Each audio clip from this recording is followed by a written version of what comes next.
샬롬, 유 선생의 구속사 천국열차. 유도수 목사님의 신구약 성경 파노라마를 낭독하는 시간입니다. 지금은 욥기 파노라마 33장입니다. 사람은 무관히 여겨도 하나님은 제삼 말씀하신다. 요절은 14절. 사람은 무관히 여겨도 하나님은 한 번 말씀하시고 다시 말씀하시되. 엘리후는 혜성같이 나타나서 욥과 세 친구에게 노를 바라면서 장장 6장에 걸쳐서 일방적으로 말을 한 다음에 바람처럼 사라지고 맙니다. 그가 사라지자 때에 여호와께서 폭풍 가운데로서 욥에게 말씀하여 가라사대 하고 38장 1절 하나님의 말씀이 임하는 문맥입니다. 32장이 도입을 하면 변론의 핵심장은 33장입니다. 본장에서 하나님은 어떤 하나님으로 계시되어 있는가 기어 그를 건져서 구덩이에 내려가지 않게 하리라 24절 니은 내 영혼을 건지사 구덩이에 내려가지 않게 하셨으니 28절 디귿 그 영혼을 구덩이에서 끌어 돌이키게 하시려는 30절 사랑의 하나님, 구원의 하나님입니다. 공의의 하나님, 심판주 하나님은 다음 장에서 보게 될 것입니다.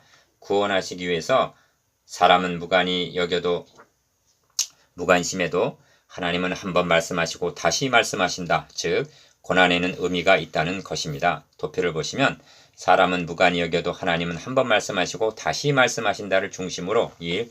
그런즉 욥이여 내 말을 들으라. 2. 나는 너가 하는 말을 들었다. 3. 내가 너에게 대답하리라. 사람은 무관히 여겨도 하나님은 한 번 말씀하시고 다시 말씀하신다. 즉 모든 사건에는 하나님의 메시지가 있다는 것입니다. 4. 꿈이나 이상으로 말씀하시고 5. 혹시는 질병으로도 말씀하신다. 6. 이는 사람으로 꾀와 교만을 버리게 하려 하심이며 사람의 혼으로 구덩이에 빠지지 않게 하시기 위해서인데 7. 그럴 때 중재자, 해석자가 정당히 행할 것을 보이게 되면 8. 회복할 것이요 9. 그가 사람 앞에서 찬양하게 되리라 10. 이처럼 제3 행하심은 그 영혼을 구덩이에서 끌어올리기 위해서라 합니다. 이를 두 단원으로 나누어 상고하겠습니다. 첫째 단원 1절에서 22절 꾀를 버리고 교만을 막으려 하심. 둘째 단원 23절에서 33절 내가 대성물을 얻었다 하시리라. 주제 사람은 무관히 여겨도 하나님은 제3 말씀하신다. 기억 아모스 4장에는 너희가 내게로 돌아오지 아니하였느니라 이는 여호와의 말이니라 하는 말씀이 5번이나 나옵니다.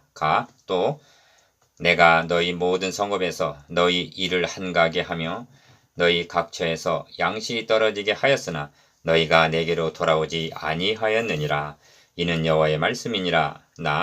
또 추수하기 6달 전에 비를 멈추게 하였으나 내가 풍재와 깜쁘기 재앙으로 너희를 쳤으나 내가 너희 중에 연병이 임하게 하였으나 내가 너희 중에 성읍을 무너뜨려도 너희가 내게로 돌아오지 아니하였느니라 이는 여호와의 말이니라 하십니다. 아모스서 4장 6절 8절 9절 10절 11절 니은 주님은 말씀하십니다.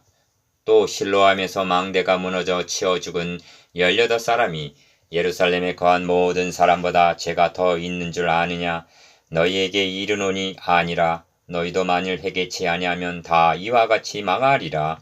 누가복음 13장 4절 5절 디귿 이상 두 가지 예를 본문에 적용을 시킨다면 세 친구가 자신들은 죄가 없는 양 욥만을 정죄하는 것도 잘못이고 욥으로는 겸비함이 없이 의롭다고 항변하는 것도 옳은 일이 아니라는 것이 됩니다. 그렇다면 그리스도인들이 당하는 고난에는 어떤 의미가 있는가? 첫째 단원 1절에서 22절 꾀를 버리고 교만을 막으려 하심. 1. 그런즉 욥이여 내 말을 들으며 나의 모든 말에 귀를 기울이기를 원하노라. 1절 기억 엘리후의 변론 중 욥이라는 말이 10번이나 등장하는데 이는 욥이 사건의 주인공이기 때문으로 여겨집니다. 내가 입을 여니 내 혀가 입에서 동하는구나 하면서 2절 하나님의 신이 나를 지으셨고 전능자의 기운이 나를 살리시느니라 하고 4절 자신이 하나님의 영감으로 말한다는 것을 간접적으로 드러냅니다. 니은 이 점이 내 위엄으로는 너를 두렵게 하지 못하고 내 권세로는 너를 누르지 못하느니라는 7절 말에도 드러납니다. 즉 육적인 권위로는 욥과 친구들을 당할 수 없지만 전능자의 기운 즉 하나님의 권위로 말한다는 것입니다. 2. 너가 실로 나의 듣는데 말하였고 나는 내 말소리를 들었느니라. 이르기를 8절 이로보아 엘리후는 욥과 친구들의 논쟁을 시종 듣고 있었다는 것이 됩니다. 기억, 욥이 이르기를 나는 깨끗하여 죄가 없고 허물이 없으며 불의도 없거늘 하나님이 나를 칠 틈을 찾으시며 나를 대적으로 여기사 내 발을 착고에 채우시고 나의 모든 길을 감시하신다 하고 9절에서 11절 말했다는 것입니다. 즉 잘못과 모든 책임이 하나님에게 있는 양 말을 했다는 것입니다. 3. 내가 너에게 대답하리라. 이 말에 너가 의롭지 못하니 하나님은 사람보다 크심이니라. 12절 기억. 그리고 중요한 요점이 나타나는데 하나님은 모든 행하시는 것을 스스로 진술치 아니하신다는 것입니다. 13절 상반절 즉 욥에게 어찌하여 이런 시련이 임하게 되었는가를 사전이나 사후에 진술하셔야 하는 그런 분이 아니라는 말입니다. 그런데 너가 하나님과 변쟁함은 어찌미뇨 합니다. 13절 하반절 니은 사람은 무관히 여겨도 하나님은 한 번 말씀하시고 다시 말씀하시되 14절 이런 뜻입니다.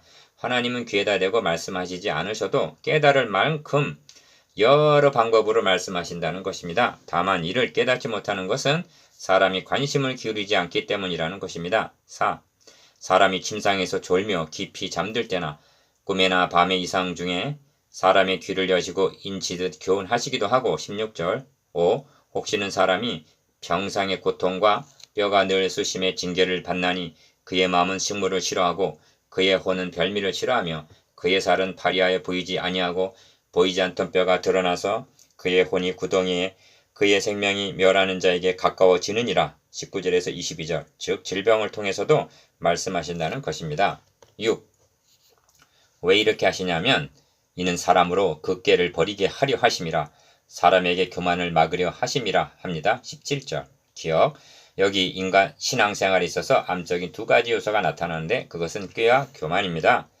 나의 깨달은 것이 이것이라 곧 하나님이 사람을 정직하게 지으셨으나 사람은 많은 꾀를 낸 것이니라 합니다. 전도서 7장 29절 신명기에서도 모세는 너 하나님 여호와께서 이 40년 동안에 너로 광야의 길을 걷게 하신 것을 기억하라.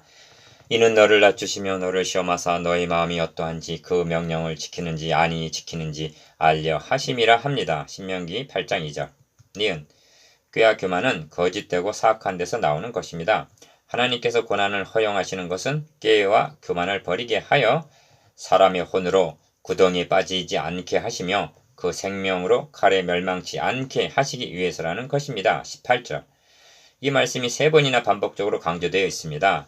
이는 욥의 친구들이 일관되게 들고 나온 인과응보론하고는 차원을 달리하는 하나님의 섭리로 보는 해석입니다. 둘째, 단원 23절에서 33절 내가 대속물을 얻었다 하시리라. 본 단어는 엘리후의 변론의 절정이라 할 수가 있습니다. 7. 그럴 때 만일 일천천사 가운데 하나가 그 사람의 해석자로 함께 있어서 그 정당히 행할 것을 보일진대 23절 기억 여기 등장하는 해석자를 현대인의 성경은 중재자로 새 번역은 도우러 오는 자로 번역하고 있는데 어찌하여 일천천사 가운데 하나라 하시는가 하나님의 말씀을 바로 해석하여 사람의 혼으로 구덩이에 빠지지 않게 하시며 그 생명으로 칼에 멸망치 않게 해줄 자 18절 해줄 자가 그만큼 귀하다는 점을 드러내기 위해서가 아니겠습니까? 니은 이 점이 하나님이 그 사람을 긍휼히 여기사 이르시기를 그를 건져서 구덩이에 내려가지 않게 하라. 내가 대속물을 얻었다 하시리라. 하는 24절 말씀에 나타납니다. 대속물을 다른 역변에서는 몸값을 받았다 하고 번역하고 있습니다. 디귿 여기서 말씀하는 해석자란 욥이 애택에 추구하는 가 양척사의 손을 얹고 판결할 자 9장 33절 나 지금 나의 증인이 하늘에 계시고 나의 보인이 높은 데 계시니라 16장 19절 다 내가 알기에는 나의 구속자가 살아계시니 후일에 그가 땅 위에 서실 것이라 19장 25절라고 한 중재자를 가리키는 것이 아니겠습니까? 이 점이 그 중재자로 말미암아 주어지게 될 축복에 분명히 드러납니다. 8.